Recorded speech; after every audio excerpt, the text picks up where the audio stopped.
Phoenix Suns and Deandre Ayton negotiations on max rookie extension have stalled, according to sources.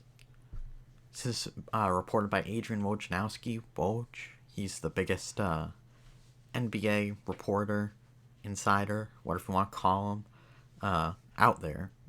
So this is pretty reliable. The Phoenix Suns obviously made the finals last year. He was a big part of that run. But now it looks like they're not willing to pay him the rookie max. So let's get into the details here. This is from ESPN.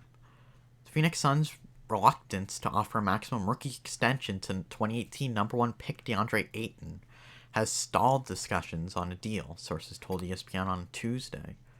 Ayton, a key part of the Suns' run to 2021 NBA Finals, has no intention of accepting a deal less than the comparable max contracts signed by several of his 2018 draft classmates, including Atlanta's Trae Young, Dallas's Luka Doncic, Oklahoma City's Shai Gilgeous-Alexander, and Denver's Michael Porter Jr., sources told ESPN.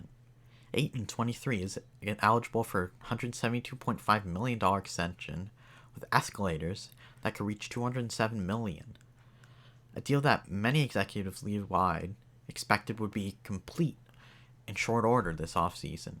But now, with the looming October 18th deadline for rookie extensions, sources said the talks between Suns and Ayton's representatives have been slowed by ownership's current assertion that Ayton doesn't deserve to be included in that group of players, and a belief by the 7-footer that his performance, his potential, and the marketplace dictate that he does. If Shai Gilgeous-Alexander and Michael Porter Jr.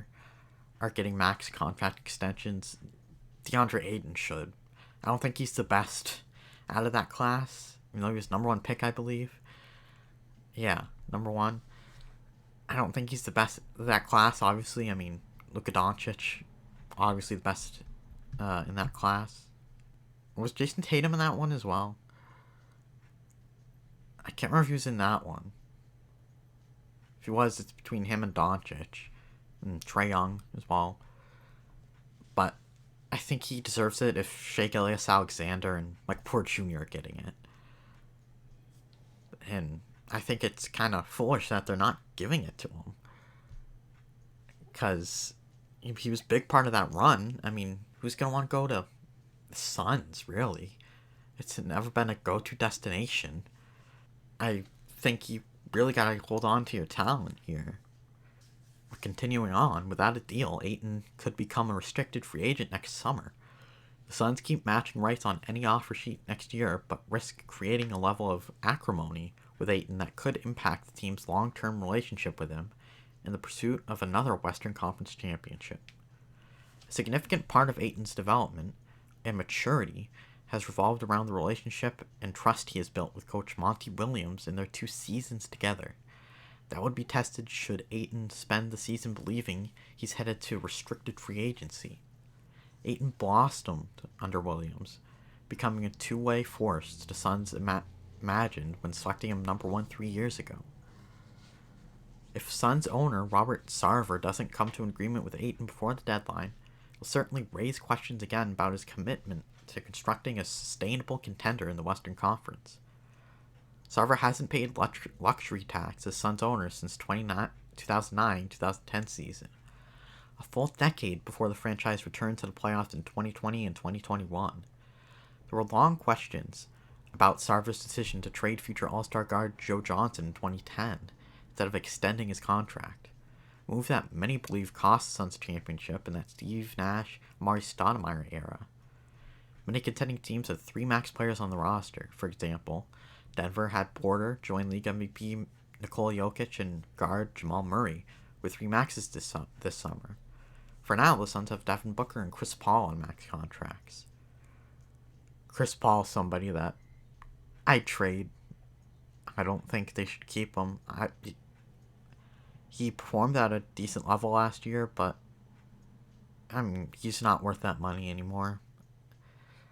You could get somebody else, whether it's through trades, maybe free agency. Like I said, they're not a top destination for anybody, but I think you could get somebody through a trade. I think Chris Paul's just gonna be done. Maybe he has 1 year left, possibly 2. But I trade him. I don't know.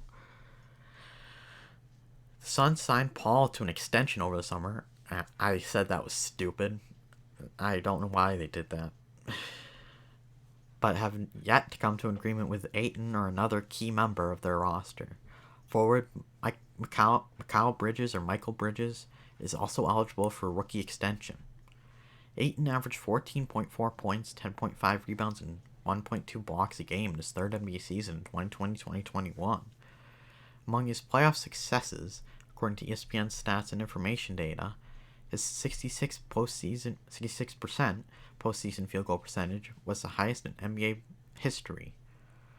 He shot at least 50% in 17 straight playoff games, trailing only Shaquille O'Neal, 2006, for the longest postseason streak in league history. Ayton held NBA Finals MVP Giannis Antetokounmpo to 53% shooting as the primary defender in the finals, while Antetokounmpo shot 70% against the rest of the Suns. Ayton and Paul's partnership was one of the most productive in the league last season, with Paul assisting on 143 Ayton baskets. Only Golden State's Steph Curry and Draymond Green had more as a combination. I think they should pay him. Those are good numbers. I mean, his scoring could be a little higher, but for his third year, it's pretty good. I think he should definitely be getting that contract, especially if Shai Gilgeous-Alexander and Michael Porter Jr. are getting it. I think he's your best bet to get in Phoenix. I don't think you're going to get a lot of big stars there. I think you could get somebody if you wanted to trade Chris Paul and a couple other people. Package them up and go after a Bradley Beal. I guess maybe not exactly Bradley Beal because you have Devin Booker, but somebody of that talent. I don't think you should let Deandre Ayton go. I think that's stupid. But, I mean, who knows? Suns haven't been a winning franchise. I was rooting for them in those finals, though. I didn't want the Bucks to win. I was rooting for the Suns. But I just don't know that they can pull it off right now unless they get somebody else.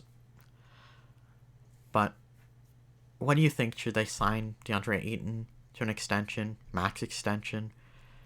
Do you think they should trade Chris Paul? Think they should go after somebody else? Maybe trade him for somebody else. Guess let me know. Thanks for watching. Like the video if you liked it. Subscribe if you want to see more. Comment, share. I have another channel called The Thoughtful Outlaw where I talk about news in the entertainment world regarding Marvel, DC, Star Wars, Indiana Jones, gaming, and more. So check that out, and I'll see you next time. Bye-bye.